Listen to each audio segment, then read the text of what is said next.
जय महाराष्ट्र. मी रुजुता लुकतुके. मार्ग करिअरचा या आमच्या विशेष कार्यक्रमामध्ये तुमचं खूप खूप स्वागत. एक खास गेस्ट, खास पाहुणे आज आपल्याबरोबर आलेले आहेत. तुम्हाला सगळ्यांना माहीत नसेल कदाचित, पण आज आंतरराष्ट्रीय डॉक्टर्स डे आहे. डॉक्टरांचा आजचा दिवस आहे आणि त्या औचित्य साधून आज आपण रशियामध्ये जाऊन MBBS शिकण्याच्या काय संधी आहेत आणि का मुळात रशियामध्ये जावं, MBBS साठी जावं का, या विषयावर बोलणार आहोत. डॉक्टर अमित कांबले आज आपल्याबरोबर आलेले आहेत आणि ते आपल्याला या विषयीचं सगळं मार्गदर्शन करणार आहेत. सर, खूप खूप स्वागत आहे तुमचं आजच्या या कार्यक्रमात. आणि सगळ्यात आधी म्हणजे आपण म्हणतो आहोत की रशियात आपल्याला जाऊन MBBS करायचं आहे. मग रशिया का? रशिया हा भारताचा खूप चांगला मित्र आहे आणि गेल्या 50 वर्षापासून इंडियन विद्यार्थी रशियात जात आहेत आणि त्यांचं शिक्षण सक्सेसफुली कंप्लीट करून येत आहेत. शिवाय रशियाला जाण्यासाठी कुठल्याही प्रकारचं डोनेशन नाही आहे किंवा कॅपिटेशन फीज नाही आहेत.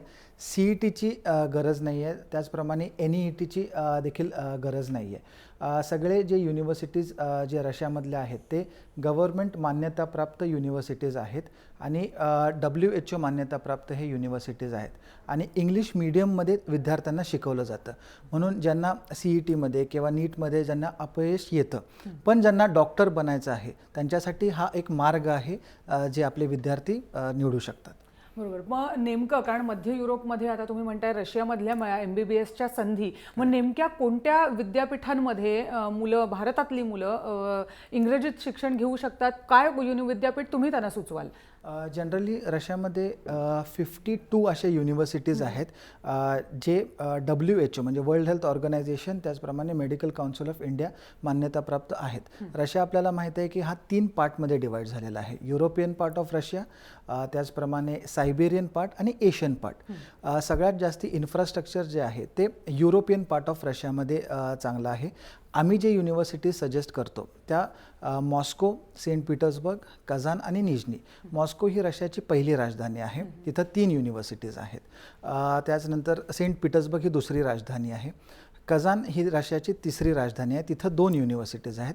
कझान स्टेट मेडिकल युनिव्हर्सिटी आणि कझान फेडरल युनिव्हर्सिटी. आणि चौथी राजधानी आहे निझनी नोव्हगोरोड, तिथं निझनी नोव्हगोरोड स्टेट मेडिकल अकॅडमी. आणि इथं बरेच विद्यार्थी ऑलरेडी शिकत आहेत. शिकून भारतात येऊन त्यांनी त्यांचा वैद्यकीय व्यवसाय ऑलरेडी ते करत आहेत. म्हणून ह्या रेप्युटेड युनिव्हर्सिटीज आहेत आणि तिथं कसल्याही प्रकारची सिक्युरिटीची किंवा कसलीच प्रॉब्लेम्स नाही आहेत. म्हणून छोट्या शहरांमध्ये जाण्यापेक्षा कॅपिटल शहरांमध्ये शिकणं जास्ती बरं राहील असं मला वाटतं. बरोबर. तुमचा नंबर आणि तुमचा ईमेल आहे जो आपण TV स्क्रीनवर दाखवतोच आहोत. त्यामुळे प्रेक्षकांना हेच निवेदन आहे की तुम्ही संपर्क साधून अधिक माहिती जी तुम्हाला लागेल ती तुम्ही अवश्य कांबले सरांकडनं करून घेऊ शकता. पण आत्ता तुम्ही ज्या या युनिव्हर्सिटीजबद्दल बोललात, आत्ता आपल्याकडे सुद्धा हा खरं तर प्रवेशाचा मोसम सुरू आहे, जिकडे तिकडे ॲडमिशनचा मोसम सुरू आहे. मग रशियातल्या विद्यापीठातल्या ॲडमिशनसाठीच्या अटी काय आहेत? किती मार्कांची गरज आहे? इंडियन गव्हर्नमेंटनी जी एलिजिबिलिटी क्रायटेरिया ठेवलेली आहे ती आहे 50% marks in physics, chemistry and biology 12वी सायन्सच्या विद्यार्थ्यांसाठी. ही एलिजिबिलिटी नॉर्म आहे. त्याच्याशिवाय नीटची किंवा CETची कुठलीही गरज नाही आहे विद्यार्थ्यांना. ओके, म्हणजे नीटची गरज नाही आहे. तुम्ही फक्त 12वी सायन्स जर 12वी मार्क्स जर तुम्हाला 50% अँड अबाव मार्क्स असले तर तुमचा प्रवेश तिथं आपण फायनलाइज करू शकतो. नक्की नक्की. बऱ्याचदा काय होतं अलीकडे, कारण आपल्याकडे CET, नीट या परीक्षांचं इतकं डोक्यावर प्रेशर असतं विद्यार्थ्यांच्या. परीक्षेसाठी मुलं ट्राय करणार, ती कठीण आहे असं समजून मुळातच एक वर्षाची, 1-2 वर्षाची गॅप घेतात, परीक्षेची तयारी करतात, नंतर पुन्हा परीक्षेला बसतात. तर याबद्दल तुम्ही काय विद्यार्थ्यांना सुचवाल? गॅप घेणं किंवा नीटला किंवा CETला 1 वर्ष किंवा 2 वर्ष गॅप घेणं हा फार सेन्सिटिव्ह टॉपिक आहे किंवा आपल्याला इथं कुणाला हर्ट करायचं नाही आहे. तरी देखील आपल्याला माहीत आहे की आपलं प्रायमरी एज्युकेशन हे 4थी पर्यंत असतं. Secondary education 5th to 10th आणि हायर सेकंडरी ज्याला आपण म्हणतो हे आपलं 11th आणि 12th आहे. म्हणजे 5वीत जो विद्यार्थी असतो त्याला ऑलरेडी माहीत असतं की 12वी झाल्यानंतर त्याला काय करायचे आहे, एक CET द्यायची आहे किंवा नीटची परीक्षा द्यायची आहे, ज्याच्याने त्याचं करिअर जे त्याला घडवायचं आहे ती ही एक्झाम दिल्याशिवाय त्याला करता येणार नाही हे पालकांना देखील माहीत आहे. त्याचप्रमाणे जे कोचिंग सेंटर्स आहेत त्यांना माहीत असतं, त्याचप्रमाणे आपल्या स्कूल्सला माहीत असतं आणि कॉलेजेसला माहीत असतं. पण हे सगळं प्रेशर एका विद्यार्थ्यावर असतं की जर पास झाला तर जे स्ट्रीम किंवा जी लाईन त्यांनी सिलेक्ट केलेली आहे ऑफकोर्स तिथं त्याला ॲडमिशन मिळणार. पण जर तो CET किंवा NEET पास झाला तर असं काही जरुरी नाही आहे की त्याच्या शहरातच किंवा त्याच्या जिल्ह्यामध्ये किंवा त्याच्या स्टेटमध्येच त्याला ॲडमिशन मिळेल. जे अपयशी ज्यांना अपयश येतं अशा विद्यार्थ्यांसाठी ही अपॉर्च्युनिटी आहे. कारण करिअर करेक्ट टाईमला स्टार्ट करणं खूप गरजेचं आहे. 1 वर्ष किंवा 2 वर्ष थांबून जर आपण बघितलं की 5वीपासून जर 12वीपर्यंतचा जर हा कालावधी बघितला की 7 वर्ष लागतात. म्हणजे ह्या फाउंडेशनच्या बेसिसवर हे रिझल्ट्स असतात. आणि आपण 1 वर्ष थांबलो किंवा 2 वर्ष थांबलो तर असा फारसा लगेच फरक पडणार नाही. मे बी 10% राईज होईल त्याचे मार्क्स किंवा 20% राईज होतील. तर माझं वैयक्तिक मत असं आहे की जर ही अपॉर्च्युनिटी आहे तर ही अपॉर्च्युनिटी विद्यार्थ्यांनी घ्यायला पाहिजे.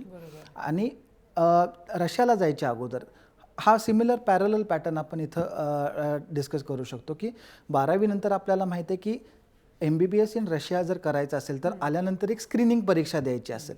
मग ॲक्च्युली तुम्ही ती परीक्षेसाठी तुम्ही तयारी करा. म्हणजे तुम्ही ग्रॅज्युएशन तुमचं कंप्लीट केल्यानंतर तुम्हाला इथं आल्यानंतर तुम्ही ॲटलिस्ट ग्रॅज्युएट असता आणि ग्रॅज्युएट झाल्यानंतर तुम्ही ती डिग्री जस्टिफाय करा. इन्स्टेड ऑफ आपण उगीचच आपल्या रिझल्ट ॲक्सेप्ट न करता फक्त गॅप घेणं हे त्याचं सोल्युशन नसावं. बरोबर. आणि जर अशी संधी तुम्हाला असेल थेट रशियात जाऊन परीक्षेच्या MBBS पूर्ण करण्याची तर जरूर तो मार्ग आपल्याकडच्या विद्यार्थ्यांनी सुद्धा चोखाळला पाहिजे. पण मग नेमकं जर रशियात आता मानसिक तयारी झाली, रशियात आपल्याला ॲडमिशन घ्यायची आहे तर त्याची प्रवेश प्रक्रिया नेमकी काय असते आणि कोणता साधारण महिना असतो? आता जुलै महिना उजाडलेला आहे आपल्याकडे आजच, तर मग काय त्याची प्रक्रिया असेल? ॲडमिशन साधारण मे पासून स्टार्ट होतात जे रिपीटर बॅचचे असतात आणि जून आणि जुलैच्या मिडपर्यंत हे ॲडमिशन्स असतात. कारण सप्टेंबर महिन्यात कॉलेज स्टार्ट होतं. प्रवेश प्रक्रिया अवघड नाही आहे पण लेंदी आहे.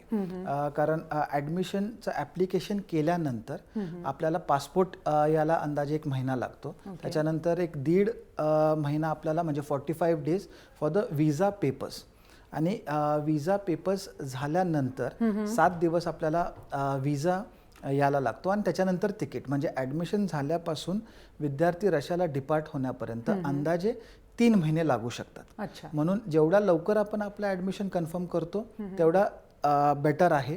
आपण सप्टेंबरमध्ये त्या करेक्ट टाईममध्ये जेव्हा विद्यापीठ चालू होतं तेव्हा आपण तिथं पोहोचू शकतो. बरोबर. एक छोटासा उपप्रश्न आहे याच संदर्भातला, ते म्हणजे आपल्याला 12वीचा निकाल हातात आल्यानंतर आपण ही सगळी प्रक्रिया सुरू करणार असतो की त्याच्या आधीच त्यांनी तुमच्यासारखे जे मार्गदर्शक आहेत त्यांना येऊन भेटणं योग्य? नाही, 12वी रिझल्ट झाल्यानंतर 12वीचा रिझल्ट ऑलरेडी लागलेला आहे. सो जर तुम्हाला 12वी सायन्समध्ये, फिजिक्समध्ये, केमिस्ट्रीमध्ये आणि बायोमध्ये जर तुम्हाला 50 आणि अबव% मार्क्स असले आणि सायन्स ग्रुपमधून तुम्ही पासआउट झालेला असाल अशांचे अवश्य आपण ॲडमिशन करू शकू. नक्कीच.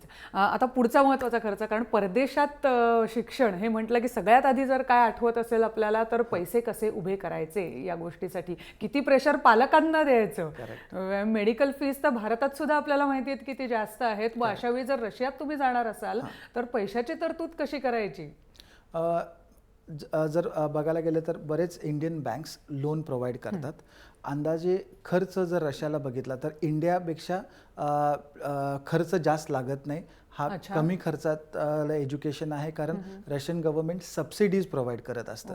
त्याच्यामुळं एक सर्वसाधारण जर वार्षिक खर्च जर आपण पकडला तर अंदाजे 3.25 ते 3.5 लाख हे चांगल्या युनिव्हर्सिटीजमध्ये ही कॉलेजची फी, हॉस्टेल फी आणि मेडिकल इन्शुरन्स जो आहे अंदाजे 3.25 ते 3.5 लाख रुपये. आणि वैयक्तिक खर्चासाठी अंदाजे 6 ते 10 हजार रुपये वैयक्तिक खर्चासाठी, ज्याच्यामध्ये त्यांचं जेवण आलं, त्यांचं इंटरनल ट्रान्सपोर्टेशन आलं आणि मोबाईल रिचार्ज किंवा त्यांचा वैयक्तिक खर्च. म्हणजे जर पूर्ण आपण वर्षाचा खर्च पकडला तर अंदाजे आपल्याला 4 ते 4.25 लाख रुपये प्रत्येक वर्षाला लागू शकतात.